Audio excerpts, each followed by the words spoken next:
वैसे तो हमारे दिल्ली के मुख्यमंत्री श्री अरविंद केजरीवाल जी के क्रियाकलापों से आप सब और सारा देश अब तक भली भांति परिचित हो चुका है। लेकिन जैसा कि हम शुरू से कहते आ रहे हैं,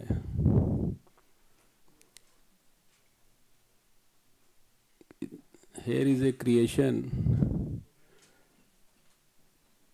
Aam Aadmi Party which has been propped up by the Congress। और अगर हिंदी में कहें तो इस तरह से भी कह सकते हैं कि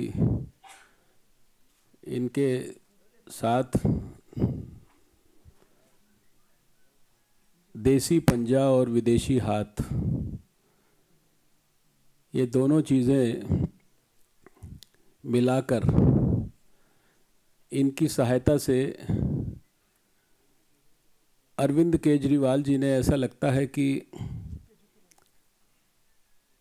बहुत सोची समझी रणनीति और साजिश के तहत, जिसकी संभवतः स्क्रिप्ट कांग्रेस पार्टी के दफ्तरों में लिखी गई, पिछले कुछ समय में अपना व्यवहार देश के सामने किया है। ये बात मैं इसलिए कह रहा हूँ कि बहुत सारे जो आम आदमी पार्टी के बड़े नेता हैं, एडवाइज़र्स हैं,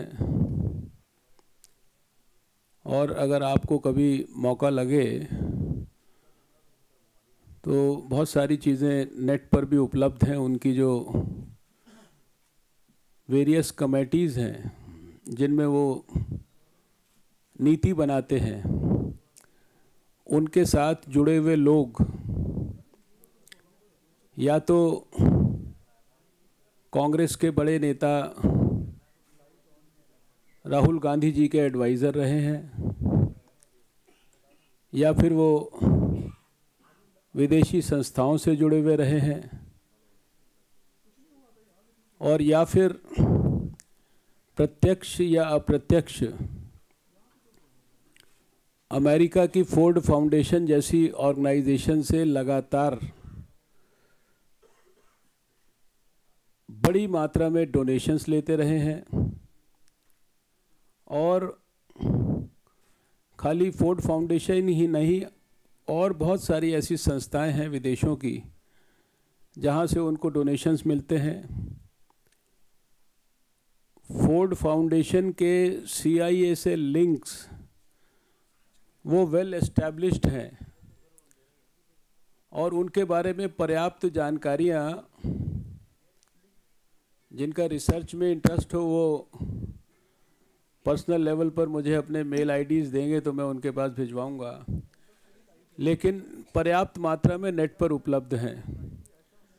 CIA की कार्यप्रणाली फोर्ड फाउंडेशन के माध्यम से दुनिया के विभिन्न देशों में बहुत सारी स्वयंसेवी संस्थाओं को पैसा देकर और उन देशों में अराजकता और इनस्टेबिलिटी फैलाने की रही है।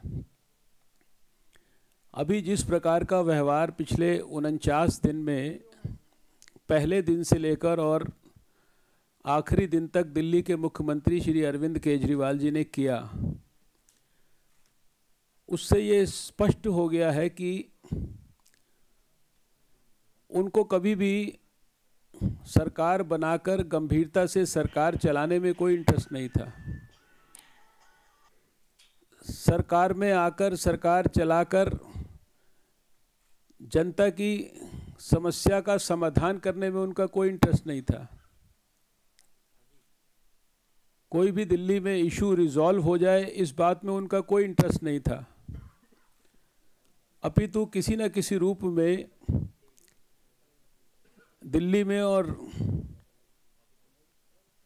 दिल्ली के बहाने देश में अराजकता का माहौल बने, इनस्टेबिलिटी हो और उसका संदेश सारे देश में जाए, ये उनका कार्यक्रम लगातार रहा है। देश में हमने पहला ऐसा मुख्यमंत्री देखा जिसने बड़े गर्व से कहा कि I feel pride in calling my self N anarchist. मुझे अपने आप को अराजक कहने में गर्व महसूस होता है। ये आपने सबने मिलकर देखा। आपने ऐसा मुख्यमंत्री देखा जो झूठ बोलने का स्पेशलिस्ट है। जब उनके 30 दिन हुए थे तो मैंने उनके 30 दिन पूरे होने पर 30 उनके झूठ प्रकाशित किए थे। मैं अभी श्रीकांत जी से कह रहा था, क्योंकि मैं यहाँ तो कभी आता नहीं हूँ, लेकिन नेक्स्ट वीक कभी स्लाइड प्रोजेक्टर की मदद से उनके ढेर सारे झूठ, 30 नहीं, वो पुराने वाले नहीं, नए भी, आप लोगों के सामने सिस्टमैटिक ढंग से हम प्रोजेक्ट करके आपको और देश को ये बताना चाहेंगे कि कितनी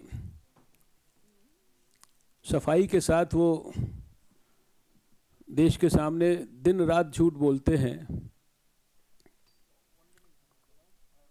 आपको सबको स्मरण है कि उन्होंने जब अपना दिल्ली में सारा सरकार बनाने का प्रकल्प प्रारंभ किया तो उन्होंने घोषणा की थी कि मैं किसी भी पार्टी से ना सपोर्ट लूँगा, ना मैं किसी भी पार्टी को सपोर्ट दूंगा। और इसके लिए वो इस स्तर तक चले गए कि एक टेलीविज़न चैनल पर तो उन्होंने अपने बच्चों की कसम भी खा ली।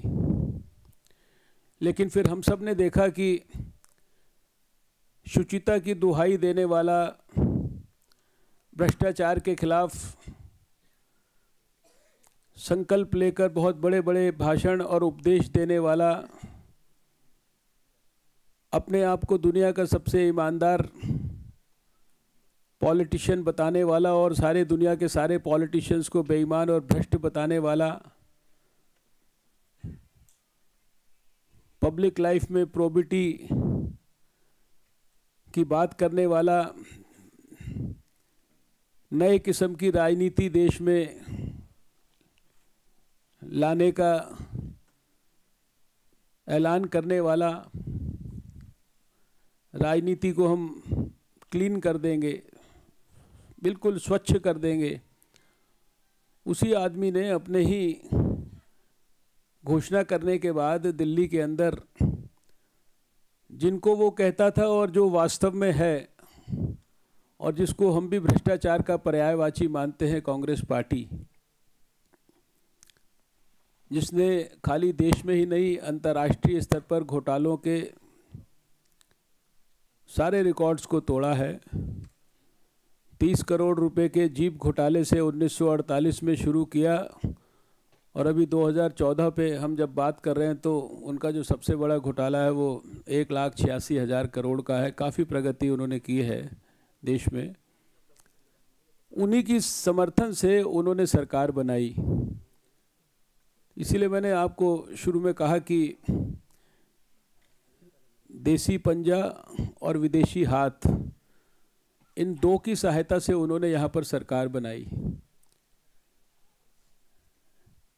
आज तक भी जो विदेशों से फंड उनको मिलता है, बहुत सारे उसके, आप 2005 की फोर्ड फाउंडेशन की एनुअल रिपोर्ट पढ़िए तो आपको कबीर को कब कब कितना पैसा मिल जाएगा, और बहुत सारे ऐसे आर्टिकल्स हैं, जानकारियां हैं।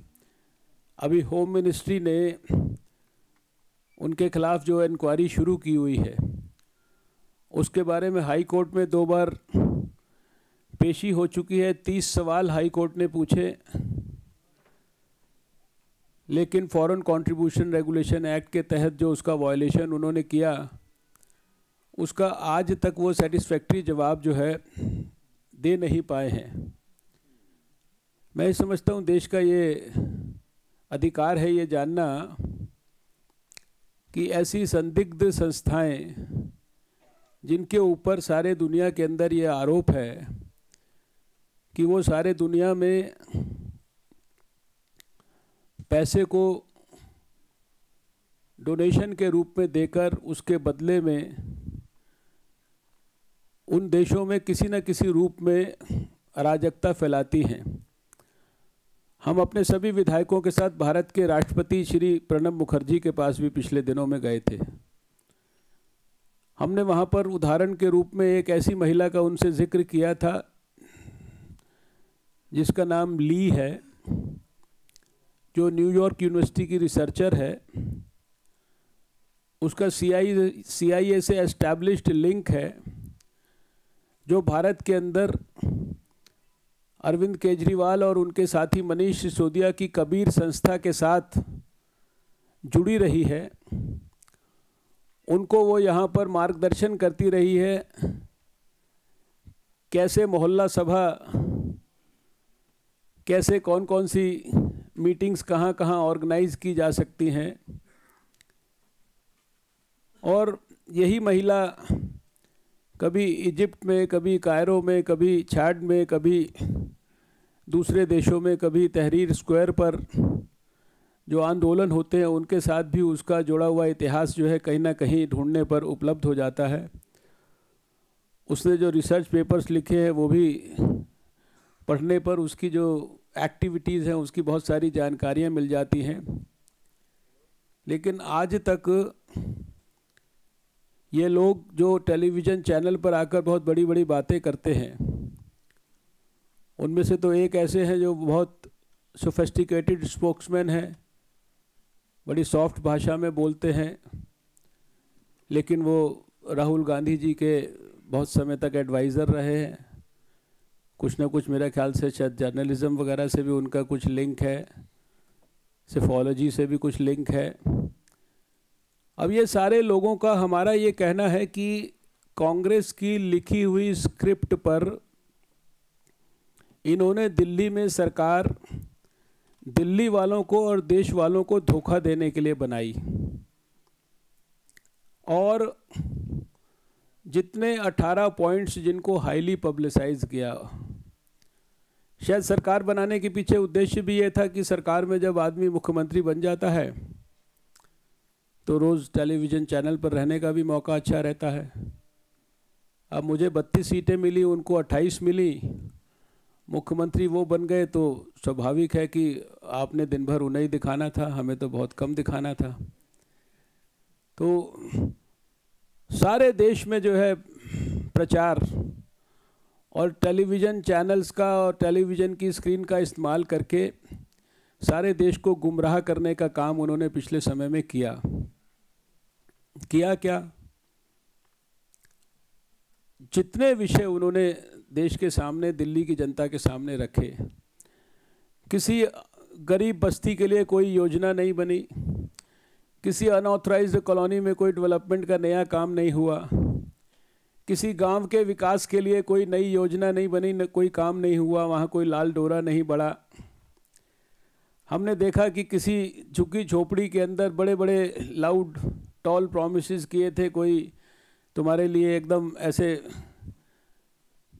फ्लैट बनाकर दे देंगे, उसकी कोई योजना के लिए कोई एक मीटिंग नहीं हुई। 49 दिन के अंदर फ्लैट बनाने की बात तो दूर है।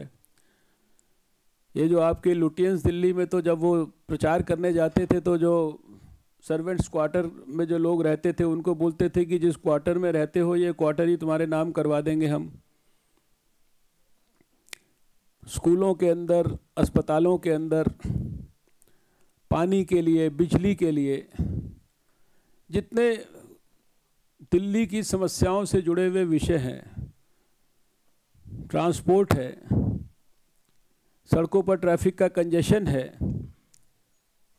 कोई एक विषय के ऊपर गंभीर बात नहीं की। सरकार बनने के 2 दिन के अंदर कहा कि घोषणा तो की थी कि 700 लीटर फ्री पानी देंगे सब दिल्ली वालों को, लेकिन जब 2 दिन के बाद जोर ज़बरदस्ती कर कर अनाउंसमेंट किया तो ये कहा कि 666 लीटर पानी मिलेगा, उन लोगों को मिलेगा जो मीटर्ड होंगे, और इस घोषणा के साथ 10% पानी का दाम और बढ़ा दिया। सच्ची बात यह है कि शायद 3, 4, 5% से ज़्यादा लोगों को वो फ्री पानी मिला नहीं होगा। उल्टा वो गरीब लोग जिनके नाम पर राजनीति करते हैं, उन गरीब लोगों को जो झुग्गी झोपड़ी बस्तियों के अंदर अनऑथराइज्ड कॉलोनियों में जिनको पानी नहीं मिलता था, इसलिए क्योंकि उनको मीटर्ड या पानी की लाइनों के माध्यम से मैकेनिज़्म नहीं है, जो खाली टैंकर पर काम करते थे, टैंकर के ऊपर डिपेंडेंट थे, उन लोगों के ऊपर जो 400-500 करोड़ रुपया खर्च होकर उनको पानी की नई लाइन डलनी चाहिए थी, वो पैसा इन्होंने आपके और दूसरे हमारे इस इलाके के लोग जिनको शायद उस फ्री पानी की ज़रूरत नहीं थी, उन सो कॉल्ड संपन्न लोगों को वो फ्री पानी दे दिया और गरीब लोगों का जो अधिकार था उसको छीन लिया। पानी के ऊपर जो इन्होंने किया, एक 48 घंटे में सबने बहुत ज़ोर शोर से दिखाया, एक वादा पूरा, एक वादा पूरा। अब सबके पास बिल आ रहे हैं बड़े बड़े, उसी तरह के लोगों के बिल जो है 10% और फालतू आने शुरू हो गए हैं। बिजली के मामले में भी आपने देखा कि इन्होंने ऐलान किया कि 50% जो है, घोषणा पत्र में कहा था 50% दिल्ली के अंदर बिजली का दाम कम कर देंगे। जब घोषणा की थी तो घोषणा का मतलब ये था कि बिजली कंपनियों को बुलाएंगे, उनके ऊपर दबाव डालेंगे, DERC को बुलाएंगे, उसको दबाव डालेंगे, उनको बोलेंगे ये दाम कम करो, बहुत साल तुमने लूट कर ली है। लेकिन बिजली कंपनियों को बुलाकर दाम नहीं कम हुआ। दिल्ली के अंदर 400 यूनिट तक की बात आ गई। मेरी ही जेब में से पैसा निकाल कर और जिन अंबानी साहब को बोलते हैं कि ये तो पता नहीं किसके एजेंट हैं, क्या हैं, उन्हीं अंबानी साहब की कंपनियों को उस समय कहा कि 200 करोड़ रुपए की सब्सिडी लगेगी। कल हमने देखा विधानसभा के अंदर जो डेवलपमेंट के दिल्ली में काम होने थे, उन कामों को बंद करके और जो सफाई कर्मचारियों के ऊपर जो पैसा खर्च होना था, वो पैसा उसको काट कर उन गरीब लोगों के विकास की प्रक्रिया को रोककर 372 करोड़ रुपया जो है वही अंबानी साहब की कंपनी को इन्होंने सब्सिडी के रूप में दे दिया। हमारे पैसे से, हमारी ही जेब में से निकाल कर और हमारे को ही वो बेवकूफ़ बनाने की कोशिश कर रहे हैं। ये बिजली के मामले में किया और अंबानी साहब को और फ़ायदा पहुंचाना था तो 6 से 8% जो है उनकी कंपनियों को सरचार्ज लगाने की छूट दे दी। ये भी हमने सबने देखा। और पिछला कई हज़ार करोड़ रुपया जो उनसे वापस लेना था, उसके लिए हमारे एक विधायक ने कल विधानसभा में भी चर्चा की थी। अरविंद केजरीवाल जी को कई दिन पहले चिट्ठी लिख के भेजा कि इतने हज़ार करोड़ रुपया बिजली कंपनियों से वापस लेना है, इसके लिए कुछ कार्रवाई शुरू कीजिए। कार्रवाई शुरू नहीं की, क्योंकि वहाँ पर जो है वो अंबानी साहब जो है वो, अब उनके साथ क्या उनका रिश्ता है, बाहर कुछ बोलते हैं, कोई एक्शन नहीं किया उनके ऊपर। लेकिन गाली देने के लिए जैसे आदत है उनकी, मैंने कल भी कहा था कि जिस दिन उनको एक झूठ और 4 लोगों को एलिगेशंस लगाने का या कुछ भी उनके खिलाफ भ्रष्टाचार का आरोप लगाने का मौका ना मिले, उस दिन उनको रात का खाना हजम नहीं होता है। और इसी वजह से ये बिजली पानी के 2 विषयों को छोड़कर जब ये शुरू किए, इन दोनों के बारे में मैंने आपको बताया। स्कूलों के अंदर टोपी पहनाकर अपने आम आदमी पार्टी के कार्यकर्ताओं को भेज दिया, जिन्होंने 49 दिन तक स्कूलों के अंदर इतनी अराजकता फैलाई है। आप में से कोई भी मीडिया का व्यक्ति इंडिपेंडेंटली किसी भी स्कूल में जाकर किसी भी प्रिंसिपल से या किसी भी टीचर से जाकर बात कर सकता है।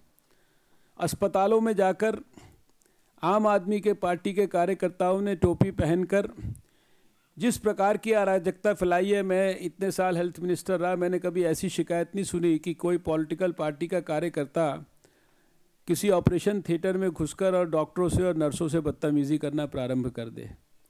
ये सारे काम हमने होते हुए देखे दिल्ली शहर के अंदर। हमने दिल्ली शहर के अंदर इस 49 दिन के अंदर देखा कि आम आदमी पार्टी के कार्यकर्ताओं ने जाकर सरकारी दफ्तरों के अंदर लोगों के साथ बदतमीजियाँ की, लोगों के साथ गाली गलौज किया।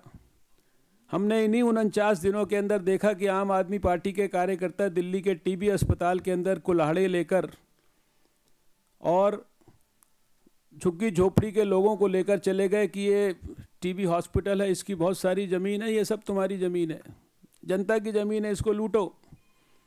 ये लोग कुल्हाड़ा, इससे पेड़ को काटो और जगह को जितनी तुम लूट सकते हो लूटो। ये कौन सी कल्चर उन्होंने यहाँ दिल्ली के लोगों को दी? 49 दिन तक देश की सारी मर्यादाओं को तोड़ने वाले अपने उस कानून मंत्री को बचाने का प्रयास करते रहे, जिस कानून मंत्री ने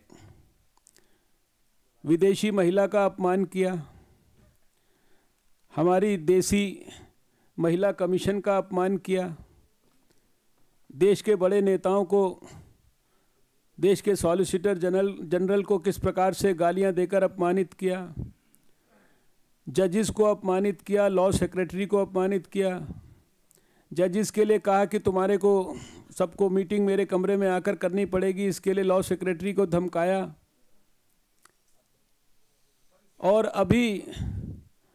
अभी आप ही के किसी टेलीविज़न चैनल पर पिछले हफ्ते हमने देखा कि उनकी पॉर्न साइट्स चलती हैं। वो दुनिया के विख्यात और सुप्रतिष्ठित स्पैमर्स में से एक हैं। वो मीडिया को कुछ नहीं मानते, मीडिया के लोगों से कहते हैं मोदी ने कितना पैसा दिया तुमको। वो कानून को नहीं मानते, वो एग्जीक्यूटिव को नहीं मानते, वो लेजिस्लेचर को नहीं मानते, वो जुडिशरी को नहीं मानते। लेकिन हमारे मुख्यमंत्री जी उनको लगातार बचाते रहे, लगातार संविधान का वो अपमान करते रहे, लगातार वो गणतंत्र का अपमान करते रहे।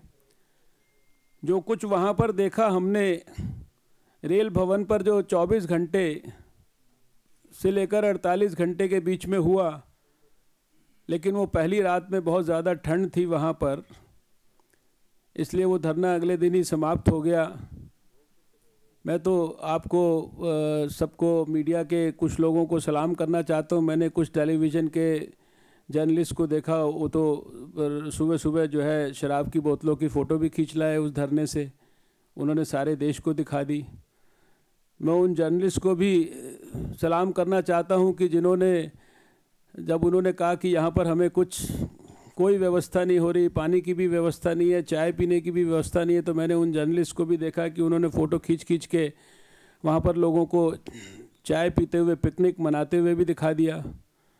मैं उन जर्नलिस्ट को भी सलाम करना चाहता हूँ जिन्होंने वहाँ पर जो है, जो उन्होंने कहा यहाँ हमारे लिए टॉयलेट की भी व्यवस्था नहीं है। तो जर्नलिस्ट तो कमाल की चीज़ है, उन्होंने लोगों को टॉयलेट करते हुए भी दिखा दिया। वहाँ पर सारी सुविधा जो है, सुविधा युक्त जो है वहाँ वातावरण था। और मैं उन जर्नलिस्ट को तो सबसे ज़्यादा सलाम करता हूँ जिन्होंने उस पीक पर जब दिल्ली के मुख्यमंत्री अरविंद केजरीवाल और उनके साथी पुलिस के ईमानदार अधिकारियों को भी गालियां दे देकर जो है बुरी तरीके से प्रताड़ित कर रहे थे। हम किसी बेईमान पुलिस ऑफिसर को किसी भी कीमत पर उसको डिफेंड करने के लिए यहाँ नहीं बैठे हैं। बेईमान कोई भी है, भगवान भी है, तो उसको भी पनिश करना बहुत ज़रूरी है। लेकिन सारी दुनिया में सब बेईमान है, सारी पुलिस फोर्स भी बेईमान है, सारे पॉलिटिशियंस भी बेईमान है, ये मानसिकता ठीक नहीं है।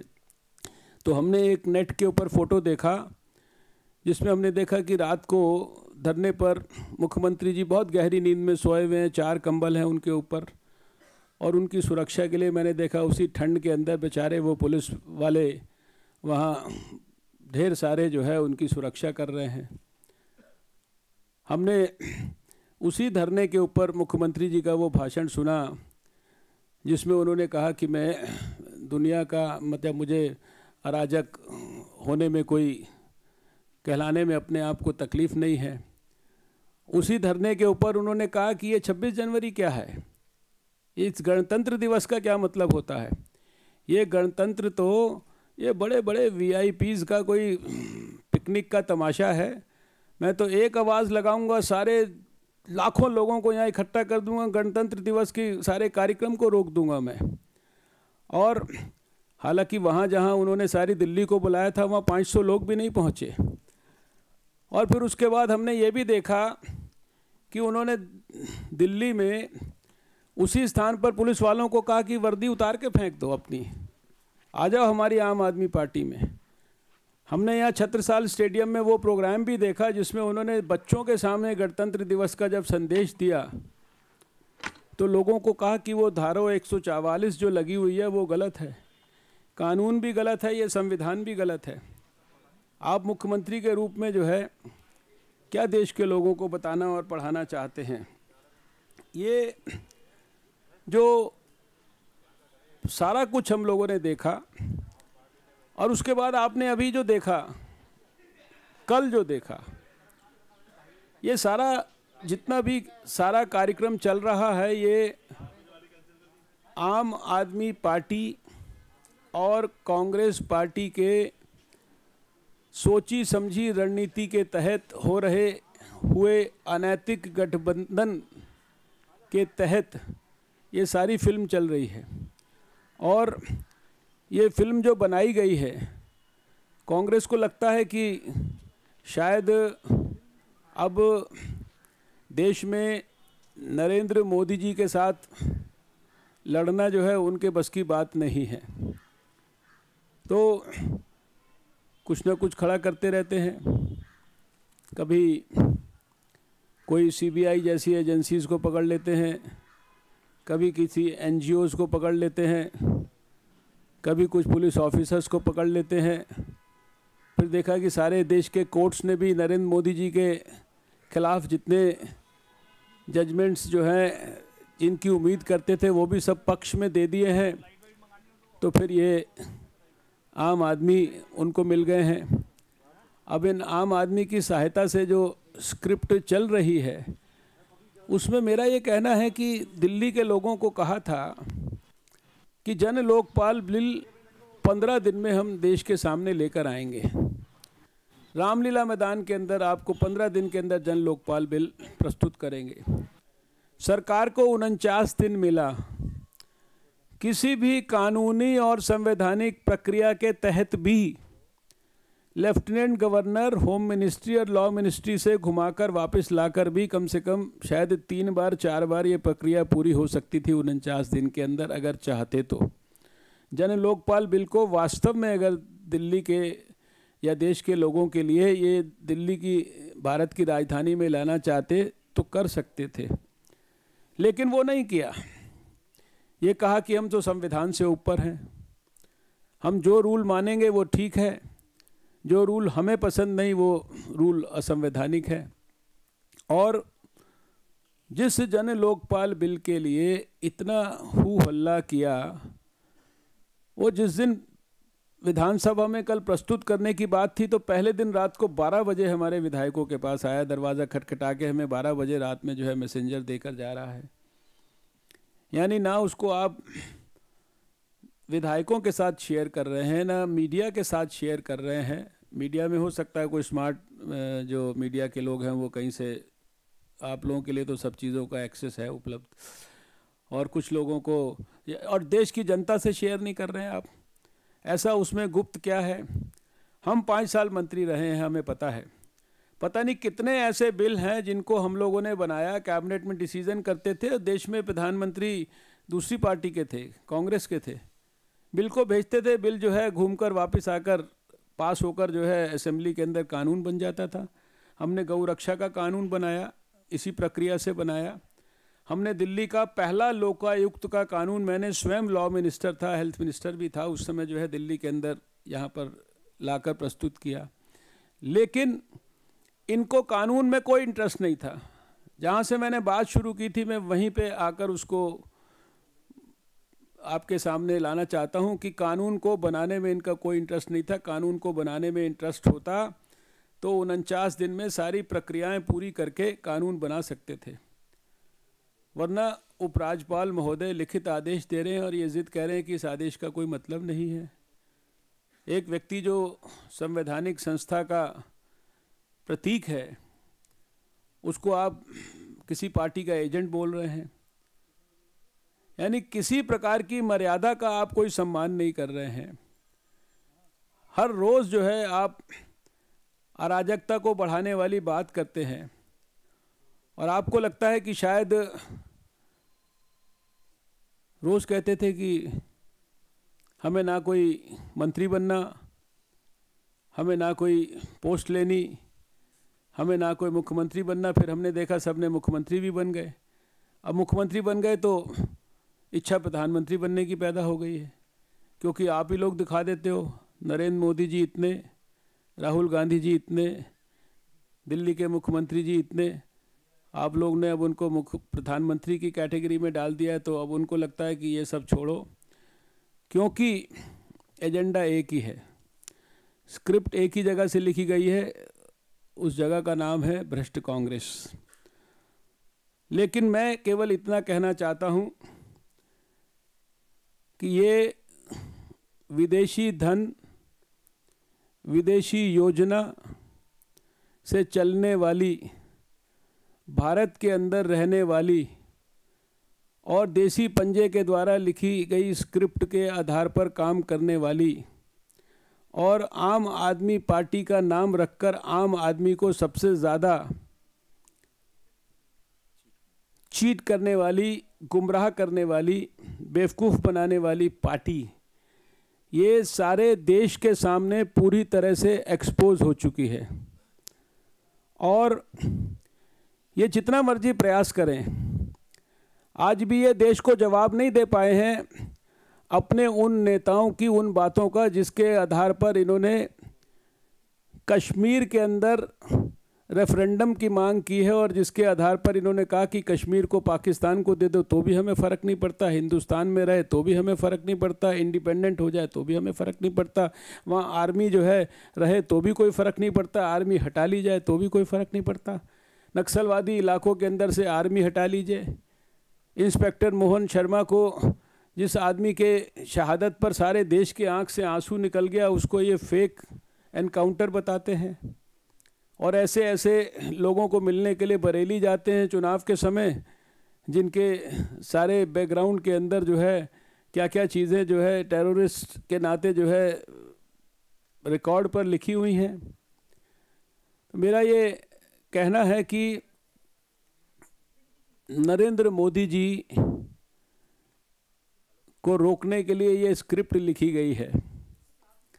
लेकिन नरेंद्र मोदी जी के बारे में मैं सिर्फ इतना कहूँगा कि अब नरेंद्र मोदी जी इस देश के लिए असाधारण प्रतिभा के, ईमानदारी की पराकाष्ठा के,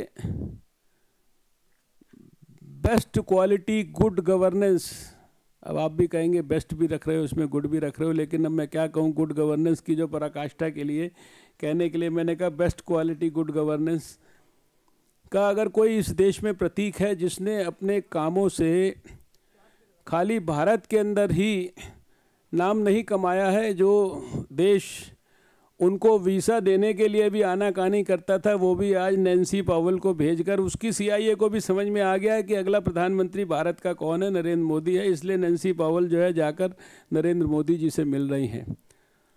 और अंत में केवल इतना कहूँगा कि मैं ये समझता हूँ कि आज़ादी के बाद से आज तक मुझे स्मरण नहीं कि कोई एक ऐसा चुनाव होगा जिसमें देश की जनता ने 6 महीने पहले ये तय कर लिया हो कि हमारा भविष्य का प्रधानमंत्री कौन है।